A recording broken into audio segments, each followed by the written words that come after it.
Hillary Clinton's campaign, her staffers, her aides, enraged, absolutely enraged by Bernie Sanders' campaign 2.0 and, frankly, his success from faithful establishment rag Politico. Bernie Sanders and Hillary Clinton formally made peace at a New Hampshire unity event in July 2016. I was there. It's still nauseating seeing that, where the two rivals sought to put the acrimonious Democratic primary behind them. Clinton staffers, however, weren't party to that agreement.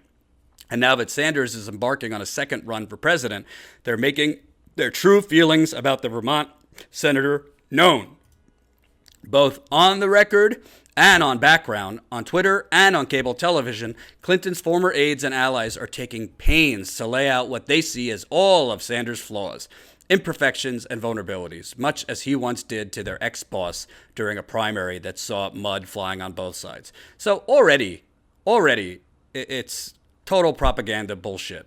Bernie Sanders didn't talk about her flaws, her imperfections, her vulnerabilities. If he would have done that, he would have talked about the damn emails, which was it. No politician in all of America would have done what Bernie Sanders would have done. They would have talked about those emails till they were blue in the face. Bernie Sanders chose to do the right thing and not talk about those emails. It was the right thing ethically, because I don't like Hillary Clinton, but I don't even think that ranks on the top 10 of terrible things about Hillary Clinton. But politically, he hurt himself. Bernie Sanders hit her on policy, but, to this massive corporate distraction machine, those are personal attacks. Quote, I would say, and for all I know, the Sanders people might take this as a compliment. Among a lot of the major donors of the party, there's concerns that he could emerge, said David Brock, a longtime Clinton ally who founded a pro-Clinton super PAC in the 2016 campaign and later authored a public apology to Sanders for some of his bare-knuckled criticisms during the primary. Quote, there are some very dyed-in-the-wool Democrats that wouldn't at all be enthusiastic about supporting him in a general election. You know what's so great about this? And of course, Politico didn't mention that David Brock was literally in charge of a paid troll army to smear Bernie Sanders, Tulsi Gabbard, Nina Turner, Cornel West, Jimmy Dore, me, you name it. It's a paid troll army, but Russia and their trolls. David Brock is essentially saying the aristocracy, the oligarchy, the bourgeoisie is afraid of Bernie Sanders emerging. Sure, he dresses it up in very dyed-in-the-wool Democrats wouldn't be at all enthusiastic about him.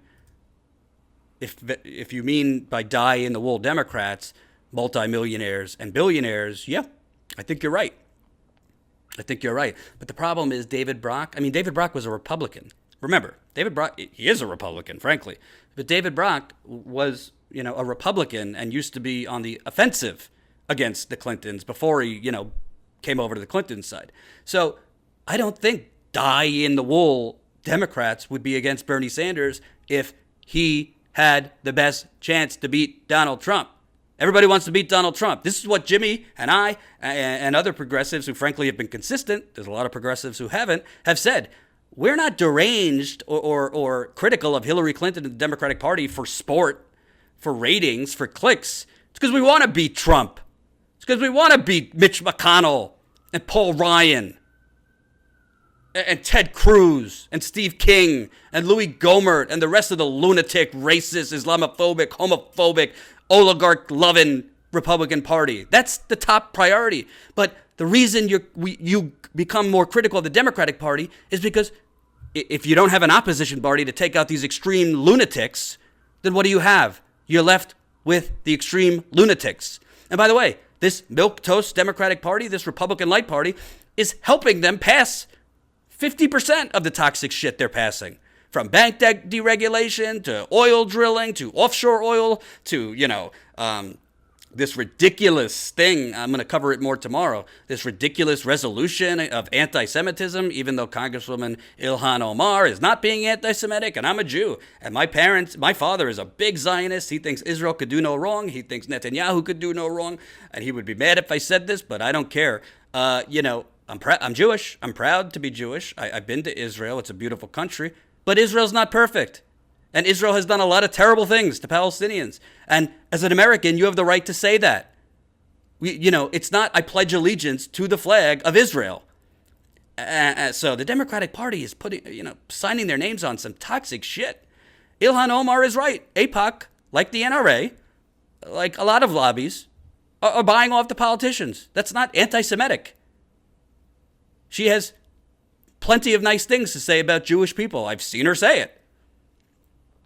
Anyway, I'll talk about that more tomorrow.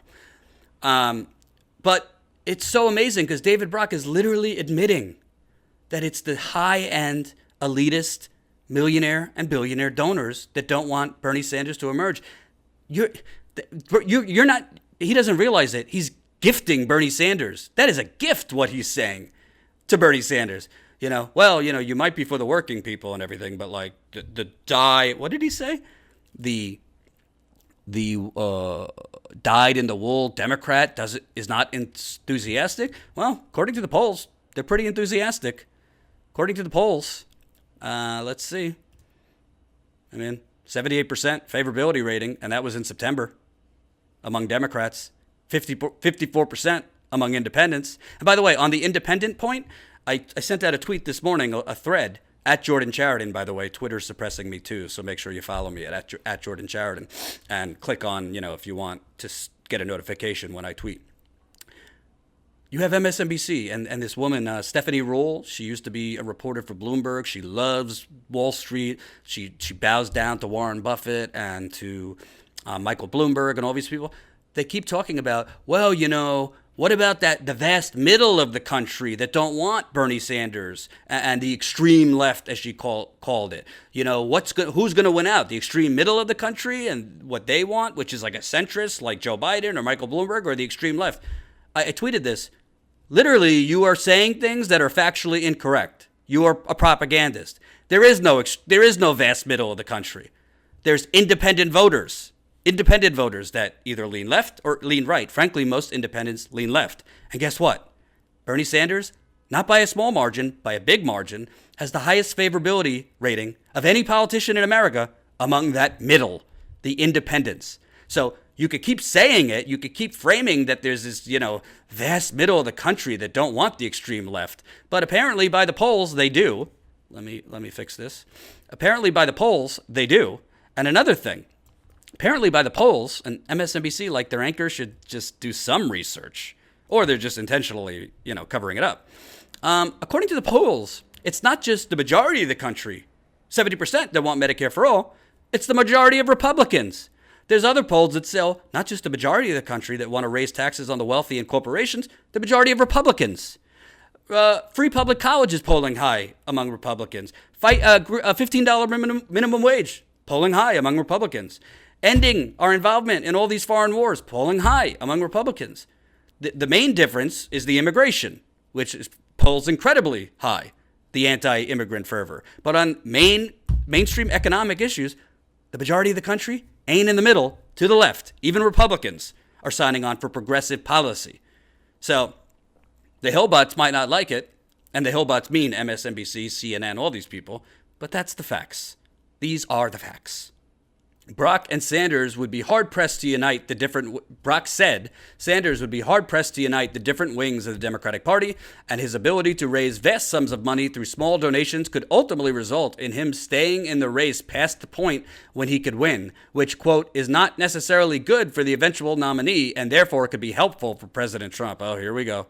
They're already telling him to fall in line, even when he's kind of the front runner, at least among...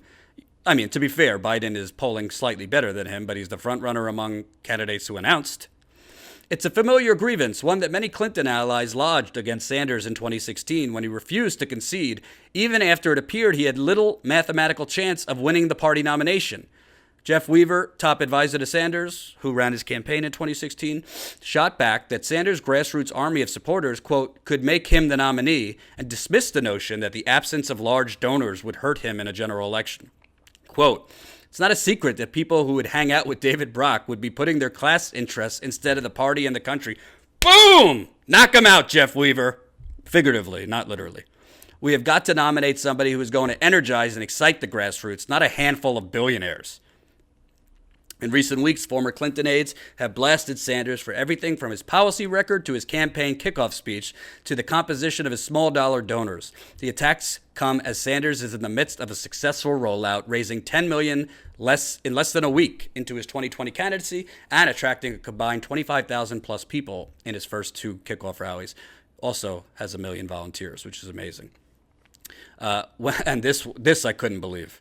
When Sanders pulled in $1 million in the first 3.5 hours of his campaign, Adam Parkhomenko, the former director of Grassroots engagement for the 2016 campaign, for Clinton's 2016 campaign, only half were named Vladimir. Oh, God.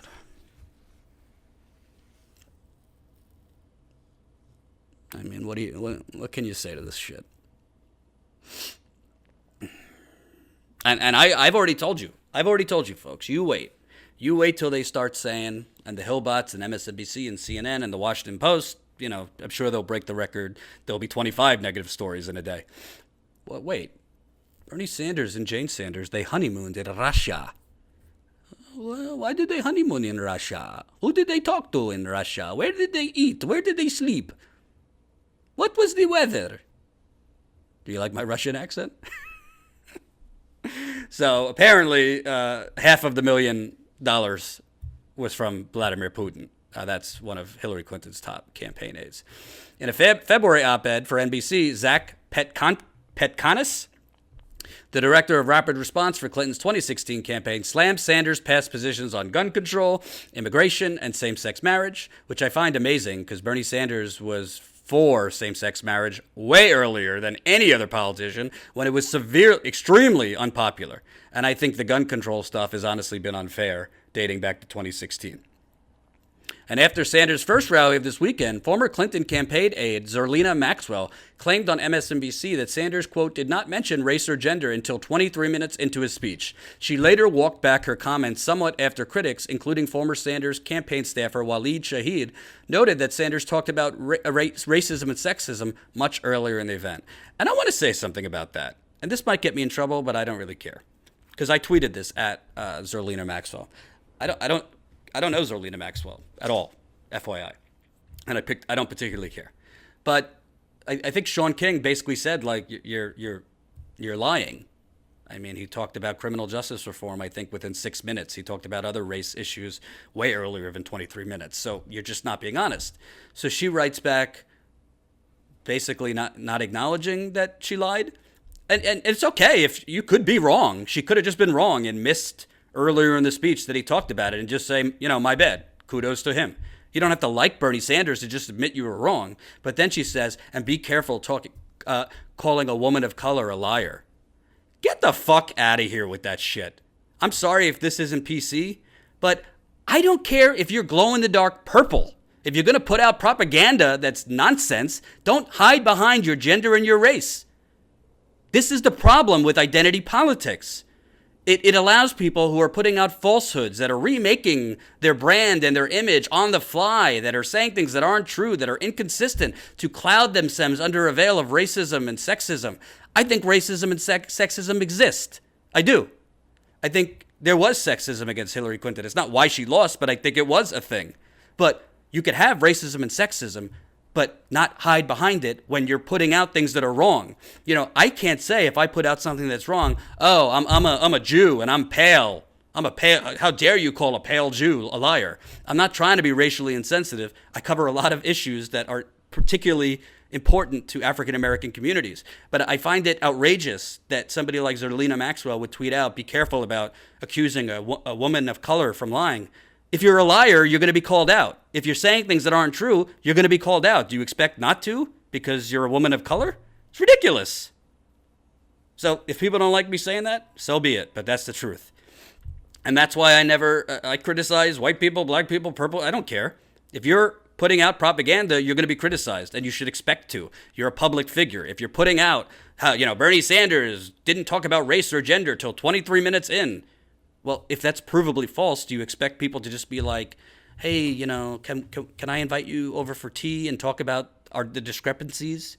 Come on. Anyway, I digress. Sorry, I got a little off topic. Sanders, all too aware of the knock from Clinton supporters in 2016 that his fans were abusive online, has sought to encourage party unity. He sent an email to more than 100 surrogates last month calling on them to, quote, engage respectfully with other Democratic contenders in 2020. As we engage with our opponents in the Democratic primary, we will forcefully present our views and defend ourselves against misrepresentation, he said. But let us do our best to engage respectfully with our Democratic opponents, talking about the issues we are fighting for, not about personalities or past grievances. I want to be clear that I condemn bullying and harassment of any kind and in any space. I personally didn't think this was necessary. I think it adds credence to attacks on him that there's such a thing as Bernie Bros harassing people online. I don't know why he did it, because I don't really see his supporters harassing people online. I see his reporters pointing out that O'Rourke's not progressive, Kamala Harris isn't progressive. If that's harassment, then we need to grow up, frankly. They also knocked him for not kissing Hillary Clinton's ring enough. So still, Sanders doesn't pretend he and Clinton are pals. When he was asked last week on The View whether he would seek advice from Clinton, as other 2020 contenders have, there was no artifice in his answer. I suspect not, he said. Hillary and I have fundamental differences. His answer didn't go over well with Clinton allies, who viewed it as a poke in the eye. I don't know who our nominee, quote, I don't know who our nominee is going to be, but I damn sure that beating Trump and getting America back on the right footing is going to require a unified Democratic Party. So crap like this 613 days before Election Day is irresponsible, counterproductive, and sets us all back, tweeted Clinton spokesperson Nick Merrill. Wait a minute. Let's get this straight.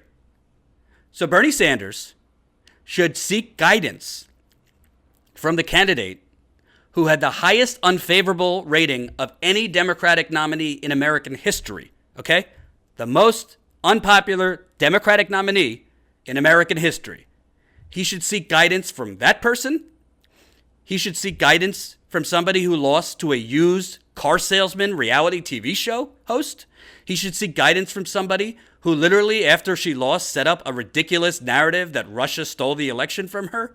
He should seek guidance for someone who forgot to campaign in Wisconsin, who pulled volunteers out of Michigan, who was strategically dumb enough to go to Arizona instead of Michigan and Wisconsin?